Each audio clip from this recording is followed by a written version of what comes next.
Football খেলার একটা সৌন্দর্য হইল গিয়া ট্রোল। এটা যে যেভাবেই নেন, প্রতিপক্ষরে একটু ট্রোল করতে পারলে অনেক ভালো লাগে।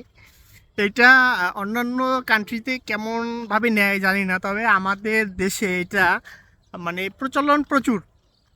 নিজেদের দল জিতলে আমরা খুশি হইয়া যতটা পোস্ট না করি, অনেক ক্ষেত্রে আছে যে প্রতিপক্ষ দল হারলে বা ড্র করলে আমাদের এর চাইতে বেশি ক্ষতি মানে খুশি লাগে।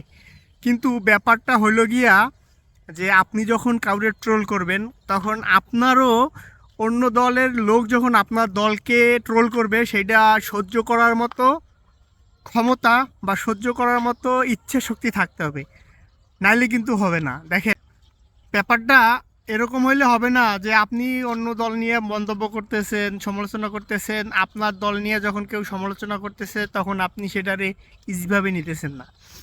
তো ট্রোল জিনিসটা সুন্দর, কিন্তু সেটা থাকতে হবে কি মানে প্রাসঙ্গিক। অপ্রাসঙ্গিক কথাবার্তা বইলা ট্রোল করাটা আসলে সৌন্দর্য না।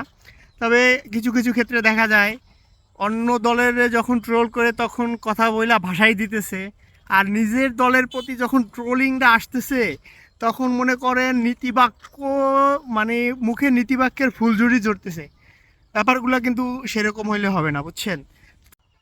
তো সর্বোপরি ফুটবল একটা বিউটিফুল গেম, আর যারা এর সমর্থক সবাই বিউটিফুল, সুন্দর। তো একজন যখন আরেকজনের নিয়ে সমালোচনা করবেন, অবশ্যই সেটা যাতে সুন্দর হয়, ট্রোলটাও যাতে সুন্দর হয়, কারো যেন এমনভাবে না হয় যে সেটা বেশি দৃষ্টিকটু হয়ে যাইতেছে। তো সবাইকে ধন্যবাদ। সবাই ফিফা ওয়ার্ল্ড কাপ 2026 সুন্দরভাবে উদযাপন করেন, নিজ নিজ দল নিয়ে আনন্দ ফুর্তি করেন, চিয়ার করেন। সবার জন্য শুভকামনা।